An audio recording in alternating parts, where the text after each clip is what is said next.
حضرت عمر دن کو تخت پر بیٹھتے تھے۔ ان کا تخت کوئی سونے اور زمرد کا نہیں تھا بلکہ مسجد نبوی کی چٹائی پر بیٹھتے تھے اور سارا دن لوگوں کی باتیں سنتے تھے، اور جب رات کے اندھیرے گہرے ہوتے تو عمر بھیس بدل کر مدینہ کی گلیوں کا گشت کرتے۔ کہتے ہیں تمہارے گھر سے دھواں نکل رہا ہے اور بچے رو رہے ہیں، ان کو کھانا کیوں نہیں دیتی؟ کہنے لگی عمر کی جان کو رو رہی ہوں۔ عمر کے پاؤں تلے سے زمین نکل گئی۔ کہنے لگے کیا ہوا؟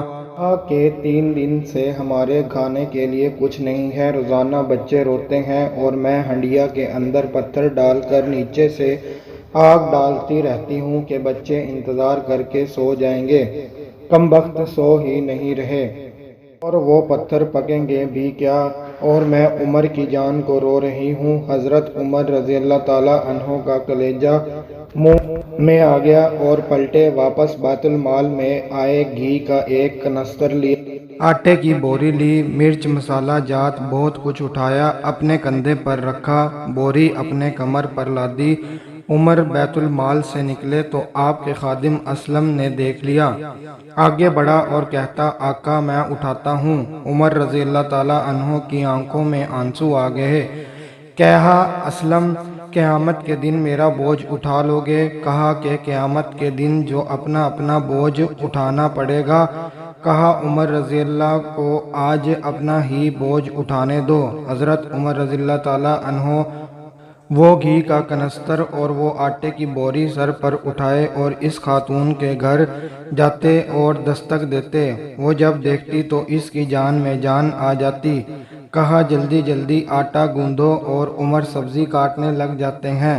حضرت عمر رضی اللہ تعالیٰ عنہ سبزی تیار کر دیتے ہیں اور ادھر آٹا گوندھ جاتا ہے، پھر اوپر چولہا رکھا جاتا ہے، چولہے کے اندر آگ رکھی جاتی ہے، وہ کھانا پکانے لگتی ہیں اور آگ بجھتی ہے۔ تاریخ میں لکھا ہے آگ بجھنے لگتی ہے، عمر جھک کر پھونکے مارتا ہے، عمر جھک جھک کے پھونکے مارتا ہے۔ کھانا پک گیا اور بچوں کے سامنے کھانا رکھا گیا، بچے کھا رہے ہیں اور رو رو کے نڈال ہو چکے ہیں۔ حضرت عمر رضی اللہ تعالیٰ عنہ اپنے ہاتھوں کو اور اپنے گھٹنوں کو اور اپنے پاؤں کو زمین کو لگا کے جس طرح بکری کا بچہ چلتا ہے صحن کے اندر، کبھی ادھر چلتے ہیں کبھی ادھر چلتے ہیں کہ بچے مجھے دیکھ کر خوش ہوں، اور دل میں کہہ رہے ہوتے ہیں عمر جتنا رلایا ہے اتنا ہنسانا پڑے گا۔ میں آج کس حکمران کی کہانی سنا رہا ہوں؟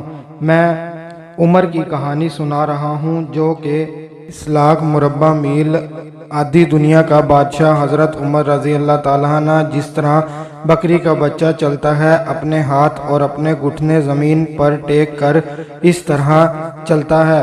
بچے عمر کو دیکھ کر مسکراتے ہیں۔ جب بچے مسکراتے ہیں تو حضرت عمر رضی اللہ تعالیٰ عنہ نے اس خاتون کے کہا عمر کو معاف کر دینا۔ اس نے کہا تو اتنی ہمدردی کیوں کرتا ہے؟ کہا عمر بیچارہ بڑا پھنسا ہوا ہے، آتے جاتے وفد سے ملاقات بھی کرتا ہوگا اور سب کو معلوم حالات بھی کرتا ہوگا، اپنے دوست کو بھی جاتا ہوگا، آخر وہ بھی انسان ہے۔ میری بہن تو عمر کو معاف کر دے۔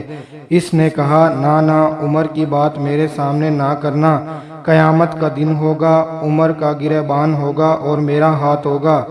جب اس نے یہ بات کہی تو عمر برداشت نہ کر سکے اور بچوں کی طرح بلک بلک کر روئے اور کہنے لگے عمر تیرے سامنے ہے، آج ہی کر لے جو کہنا ہے، قیامت کے دن کچھ نہ کہنا، مجھے معاف رکھنا۔ اس نے کہا تو عمر ہے؟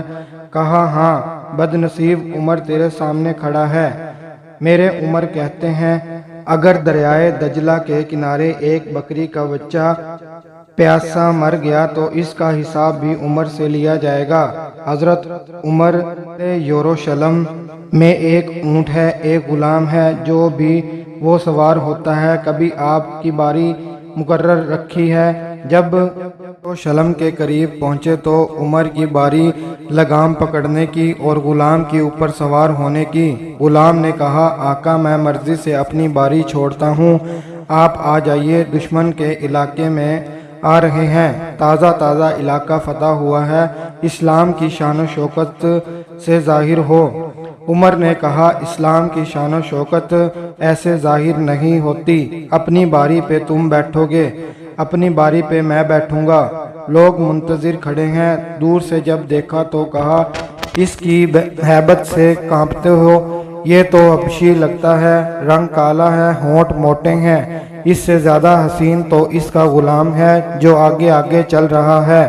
حضرت ابو عبیدہ رضی اللہ تعالیٰ عنہ نے فرمایا، کھا رہے ہو، ہمارا آقا وہ نہیں ہے جو اونٹنی کے اوپر سوار ہے، ہمارا آقا وہ ہے جو لگام تھامے آگے آگے چل رہا ہے۔ حضرت عمر رضی اللہ تعالیٰ عنہ کو آگے بڑھ کر حضرت ابو عبیدہ رضی اللہ تعالیٰ عنہ نے استقبال کیا تو حضرت عمر آگے بڑھے اور آگے بڑھ کر ابو عبیدہ رضی اللہ تعالیٰ عنہ کے دونوں کندھوں پر ہاتھ رکھا اور سنیے حضرت عمر رضی اللہ تعالیٰ عنہ نے کیا کہا کہ ہم ایک ذلیل قوم تھے، اللہ نے ہمیں اسلام کی وجہ سے عزت عطا فرمائی، اور میں تمہیں ایک تاریخ ساز بات کہنے لگا ہوں کہ جب تک ہم اس کے دامن کے سامنے رہیں گے ہماری عزت قائم رہے گی، اور جب اسلام کے علاوہ کسی اور جگہ سے عزت ڈھونڈیں گے تو رسوا کر کے رکھ دیے جائیں گے۔